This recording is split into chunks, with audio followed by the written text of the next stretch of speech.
In ancient times, the kingdom of Tantalus, son of Zeus, the king of gods and humans, was situated not far from the present-day Turkish city of Izmir, at the base of Mount Sipylus. As a punishment for arrogance, human sacrifice, and oath-breaking, the 12 Olympians put Tantalus into the dark dungeon of Hades. The capital city of Tantalus fell into the crevice of Mount Sipylus, where a mournful brook flows in our days. Niobe, the daughter of Tantalus, was also punished for her arrogance towards Leto, the mother of Apollo and Artemis. She used to boast of having given birth to more children than Leto did. Apollo and Artemis annihilated the sons and daughters of Niobe and her husband Amphion, the king of Thebes. Out of grief, Niobe turned into stone, and the gods brought her to Mount Sipylus, where a cliff named after her is still standing, as if wailing for her children.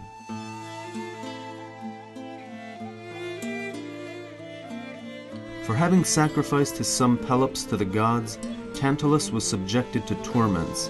When he wants to quench his thirst, water disappears, and when he is hungry, a branch with fruits rises so high that he cannot reach it. The Olympic gods decided to resurrect the young Pelops. Following their instructions, Hermes cooked parts of his body in a pot of boiling water and brought him back to life on Mount Olympus. The god Poseidon became Pelops' guardian. Poseidon was the brother of the great Zeus and god of the seas, who could make the whole earth tremble. He presented swift-footed horses to Pelops that helped him in the days to come.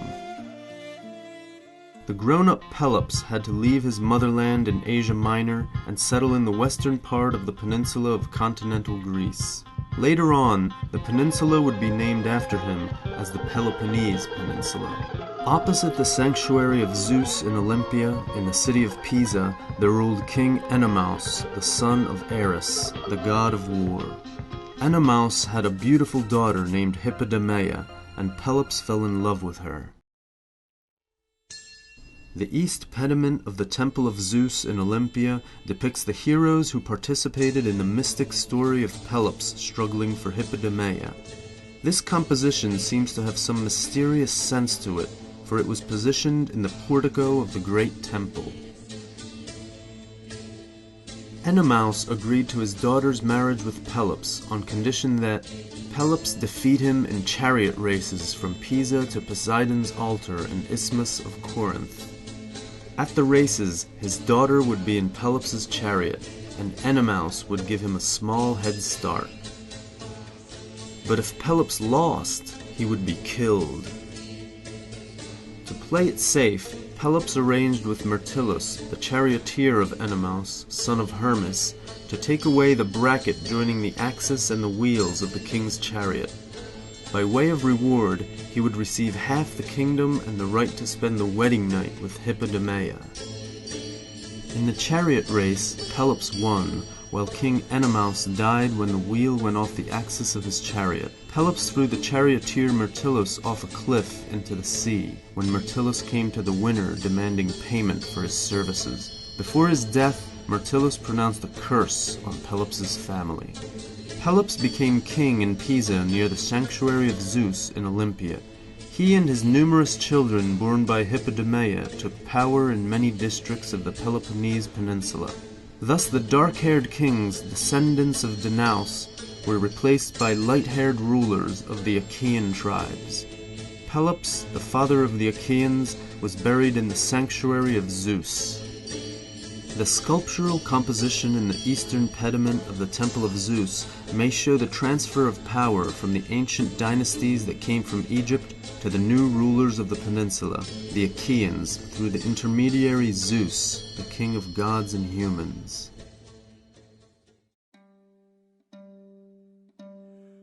According to legend, the city of Mycenae, situated to the north of the ancient Argos, was founded in the 14th century BC by the hero Perseus, son of Zeus and Danae.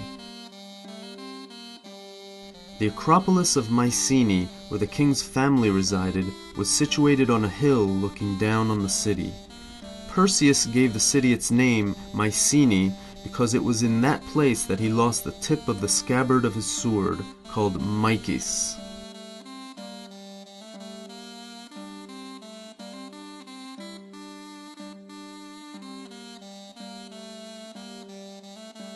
The legendary Perseus defeated Gorgon Medusa, the look from whose eyes could turn any living being into stone. He freed Andromeda, his future wife, from the sea monster. His mother was the famous Danae, who was so favored by artists of the Middle Ages such as Rembrandt, Tiziano, and others. She came from an ancient family that had come to Greece from Egypt. The father, the great god Zeus, entered into her bedroom as a golden rain. The descendants of Perseus reigned in the rich city of Mycenae, the citizens of which were of a more ancient origin, according to the results of excavation by the famous German archaeologist Heinrich Schliemann. In the grave circle A inside the citadel, Schliemann discovered the shaft graves of the rulers of these ancient tribes. In the graves of long-forgotten kings who were as tall as 6 feet, golden funeral masks were found.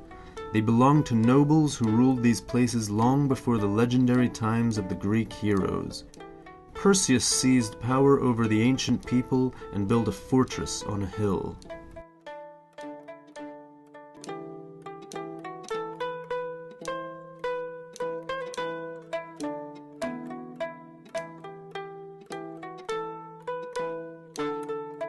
The goddess Hera, sister and wife of the great Zeus, was a jealous spouse. Because of Hera's jealousy towards the mother of the hero Heracles, Eurystheus rose to the throne of Mycenae, while Heracles was ordered by Hera to serve him. But Eurystheus left no descendants, and the children of Heracles were expelled from the Peloponnese peninsula. The power was then inherited by the firstborn son of Pelops, Atreus, who fled to Mycenae after killing his half-brother. The struggle for power in Mycenae between Atreus and Thyestes, both sons of Pelops, led to a number of terrible crimes. To revenge his brother for adultery with his wife, Atreus followed the example of his grandfather Tantalus. During the peacemaking banquet in his palace, Atreus ordered that Thyestes be served a dish cooked from the bodies of his brother's little children.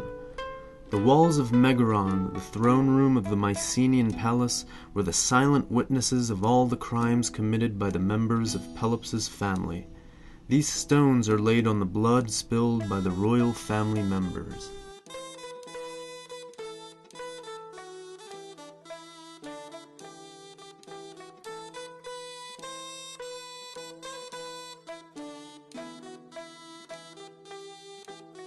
In the end, Thyestes was revenged, and his blood brother, the king of Mycenae, Atreus, was killed and buried, according to legends, in a large Thalos tomb which archaeologists dubbed the Treasury of Atreus.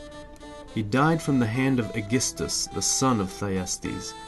Agamemnon and Menelaus, sons of Atreus, drove Thyestes from Mycenae and buried their father in this tomb. The architecture of the tomb, built in the 13th century BC, still captures our imagination.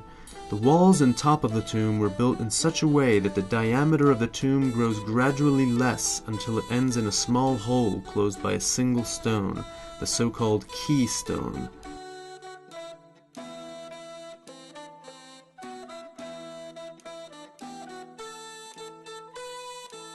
The tomb was skillfully decorated from the outside, as suggested by the picture of its reconstructed view. But the story of the curse laid on Tantalus's family did not end with the death of Atreus. Agamemnon, the son of Atreus, rose to the throne of Mycenae in the second half of the 13th century BC in the citadel built on a triangular hill.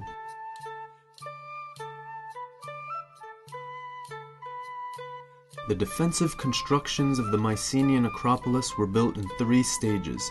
The first lasted from the middle of the 14th century BC, the second began in the middle of the 13th century BC, and only in 1200 BC did the citadel take on its final appearance.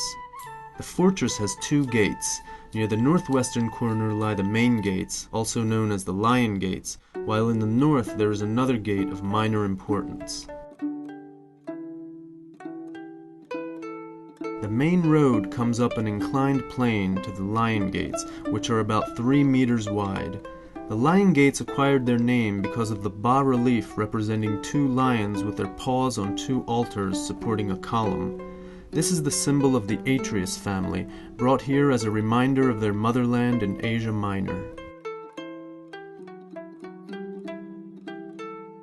In one of the tombs in Asian Phrygia, cut inside a cliff, a similar picture of lions can be seen, which shows the relation of Agamemnon's ancestors with Asia. The same figures are described in Hittite cuneiform letters telling about the desire of Atreus' family to conquer lands on the Asian coast of the Mediterranean Sea. The northern gates of the citadel were built similarly to the Lion Gates. They lead to a road that continues to the inner part of the fortress. These gates are smaller than the Lion Gates, and the two gatepost slabs lie upon the pillars. While the first walls of the Acropolis were built by Perseus, they acquired their final appearance in the times of Agamemnon. They were constructed by the Cyclopean masonry method, out of non-treated boulders of irregular shape. The joints between the boulders are filled with smaller stones and earth. The fortress walls follow the natural shape of the hill and were 5 to 8 meters thick and up to 12 meters high. The parts of the wall adjoining the gates are built in a more thorough way, with the use of rectangular masonry. The Mycenaean palace was situated at the top of the hill. The ruler sat in the throne room called Megaron. In this room there was also a circular hearth, the smoke of which came out through a hole in the ceiling, which was supported by 4 wooden columns. The northeast extension was added for protection of the underground water cistern located in a natural hollow of the hill, 18 meters deep. The entrance to the cistern hollow was built in the territory of the fortress and is actually a sheltered downward incline with stairs, which goes down through the thick fortress wall, extends beyond the fortress, changing its direction several times, and finally ends at a rectangular cistern. In the ceiling over the cistern there was a hole where an underground water supply ended, which brought water from an underground well to the cistern.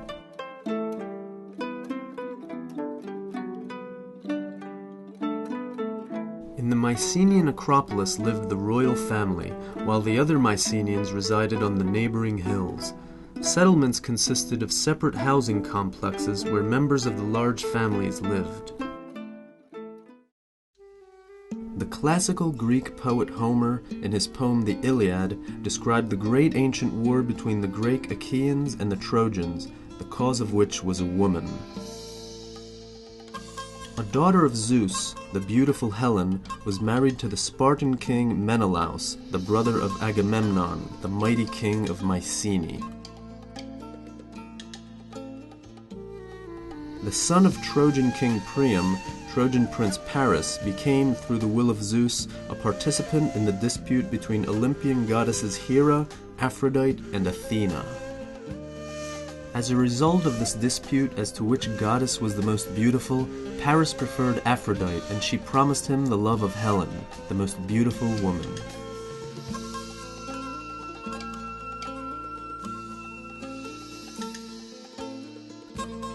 Aphrodite made Helen fall in love with Paris, and she went to Troy by ship together with Paris, taking advantage of her husband's absence. This event became the spark that led to the war. The king of Mycenae, Agamemnon, by request of his brother Menelaus, gathered a large army for a raid on Troy. The meeting place for the army was set in Avlida. In the comfortable bay of Avlida, the ships of Greek heroes from all over the Hellas came together. Agamemnon, the mighty king of Mycenae, was chosen as the leader of this huge army. The Euripus Strait, where the bay of Avlida opens, divides continental Greece and the island of Euboea, and is connected in the north with the Aegean Sea, through which it is possible to reach Troy. The exit of Avlida Bay is situated at the narrowest part of the strait.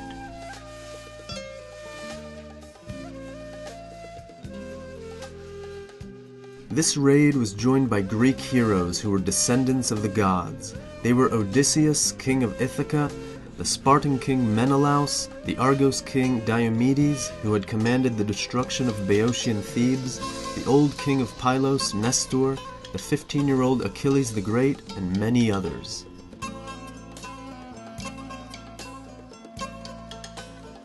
The temple of Artemis was situated near Avlida Bay. It was rumored that near the temple there was a mark in the site where once grew a platanus, on the top of which there was a nest with 8 nestlings and their mother, a hen sparrow. A blue snake with bloody red spots in his eyes emerged from under the altar before the very eyes of the gathered Greeks, went up the tree, ate the birds, and then turned into stone. Priests interpreted this as follows: the siege of Troy will last for 9 years, and only in the 10th year will it be conquered. Having seen such a predictive sign, more than 1,000 Greek ships went to the Asian coast on the other side of the Aegean Sea.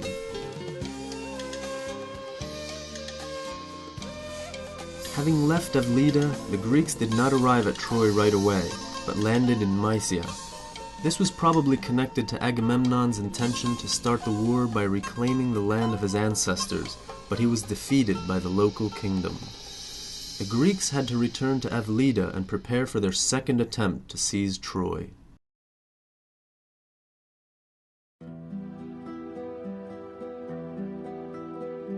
In their second attempt, ships of Achaean Greeks could not go out of the bay due to strong winds sent by the goddess Artemis. Priests said that Agamemnon should sacrifice his daughter Iphigenia to the goddess, and this is what they did. Achilles tried to defend her, but Iphigenia herself went to the altar.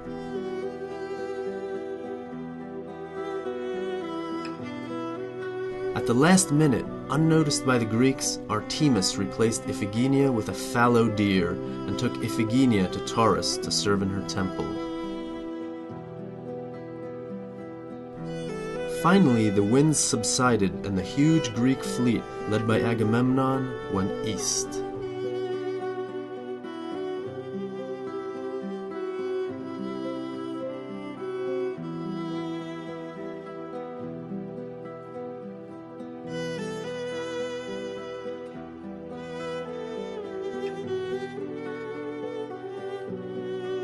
Troy was founded near the southern entrance to the Hellespont Strait on a hill that is today known as Hisarlik Hill, meaning fortress in Turkish. In the times of the Trojan War, the valley in front of Troy was filled with water, and ships could freely come up directly to the city.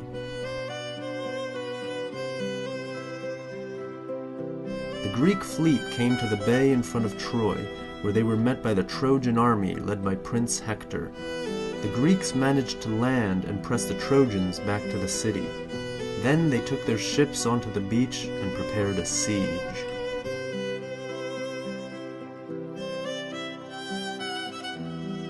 The Olympian gods divided into 2 camps. The Greeks were helped by Hera, Athena, and Hephaestus, and supported by Poseidon, the brother of Zeus. The Trojans were assisted by Apollo, his sister Artemis, who had caused the war, and her husband Ares, the god of war. The mighty Zeus had supported at times either the Trojans or the Greeks, but by the end of the war he distanced himself from the conflict. Immortal gods on both sides interfered directly in the bloody struggle between the people, helped their sons, and defeated great warlords. According to Homer, the Trojan War became a struggle between 2 clans of gods.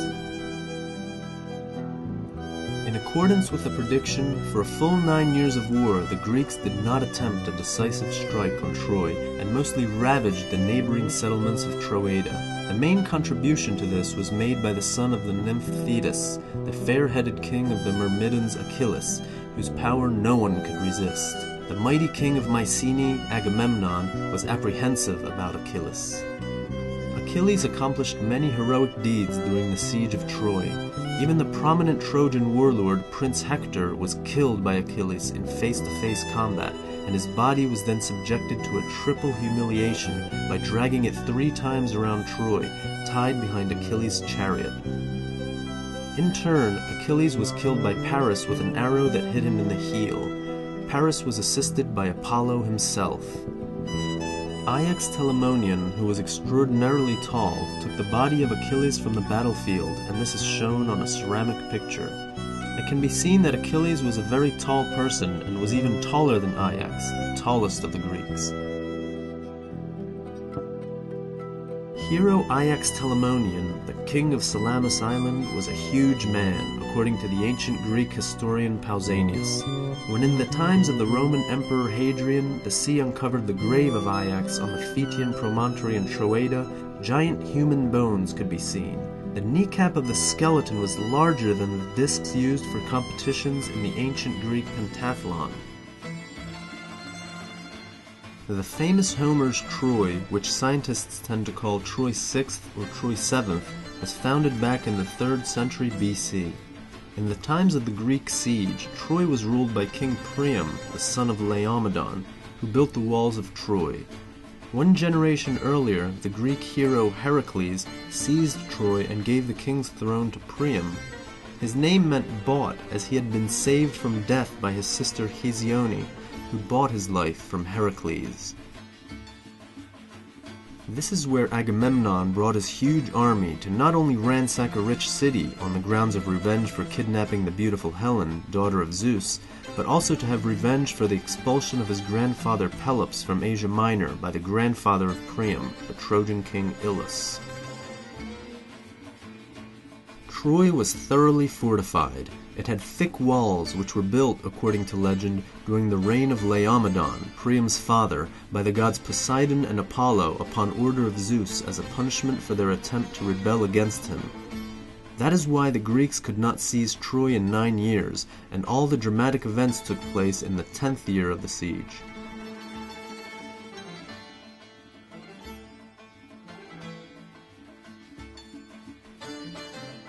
Differences between Agamemnon and Achilles as to the tactics and distribution of loot resulted in Achilles' decision to stop fighting against the Trojans.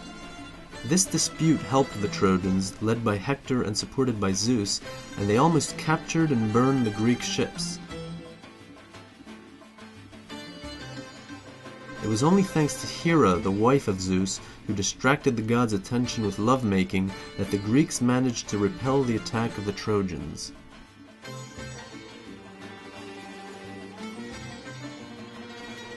The death of Patroclus, friend of Achilles, in the battle against Hector, who was assisted by Apollo, brought Achilles back to the battlefield. Achilles killed Hector, but the Greeks still could not capture Troy in spite of all their efforts.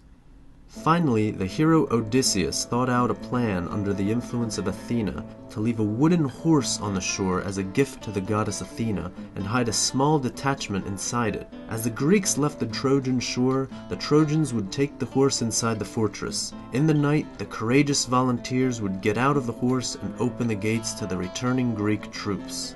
Everything went in accordance with Odysseus's plan. It probably happened under the influence of the gods. In spite of the warning, "Do not trust Danaans bringing gifts," expressed by the priest Laocoon, who was strangled by 2 water snakes sent by Athena, the Trojans took the horse inside the fortress, even taking apart a section of their wall. The Greeks came back at night in their ships, broke inside Troy through the gate opened by the vanguard detachment, and started to ravage the city. King Priam was killed. Ajax the Lesser abused the daughter of Priam, Cassandra, going right into the temple of Athena and taking her prisoner by force. Of all the Trojan heroes, only Aeneas, the son of Aphrodite, managed to escape and bring his father out of the burning city. The legend of the Trojan horse, which helped the Greeks capture Troy, was probably suggested by the earthquake that destroyed the fortress walls. The god Poseidon, who made the earth tremble, was often represented standing in a horse-driven chariot. Troy was captured and ravaged. The Greeks with their plentiful loot came back home, but it took Menelaus 7 years to come back to his favorite Sparta with his returned wife Helen. For Odysseus, the journey to his home and his wife Penelope lasted 10 years. King Agamemnon returned to Mycenae with Priam's daughter, the prophetic Cassandra. Meanwhile, his wife Clytemnestra prepared the king's assassination together with her lover Aegisthus, the son of Thyestes, the blood brother of Agamemnon. At the exit from the baths, King Agamemnon was killed by Aegisthus. Clytemnestra chopped off her husband's head and then killed Cassandra with the same axe. With the blood-stained axe in her hand, Clytemnestra went out to tell the people of the king's death and her decision to rule Mycenae together with Aegisthus.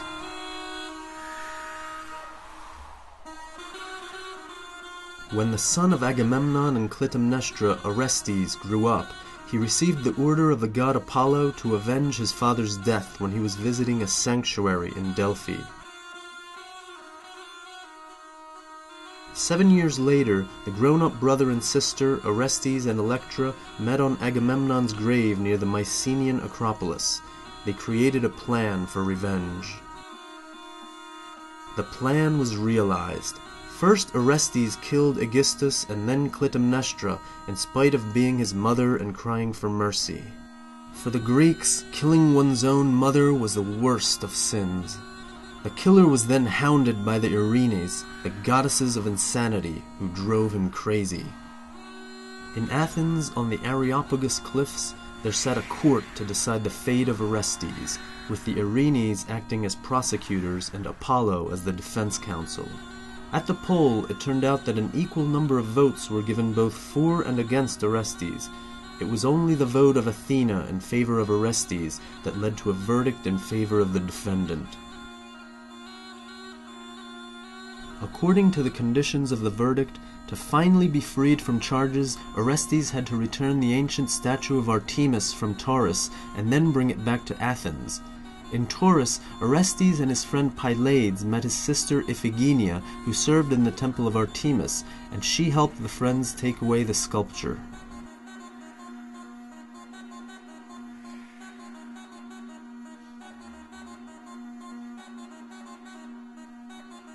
Today there are 2 cliffs in Sevastopol Bay named after the heroes Orestes and Pylades.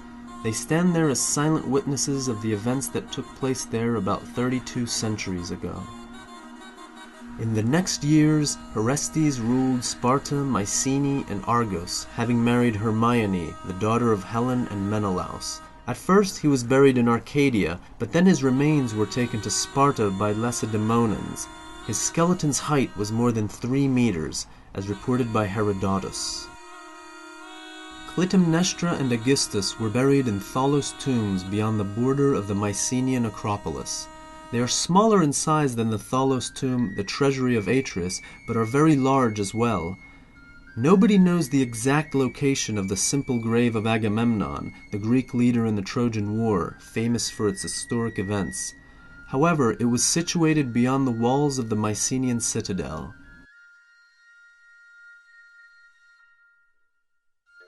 Such was the end of the accursed family of Atridae. The son of Orestes, Tisamenus, was expelled from the Peloponnese Peninsula by descendants of Heracles, who led the Dorian campaign to return the territories previously owned by Perside and then seized by the Achaeans right after Orestes' death.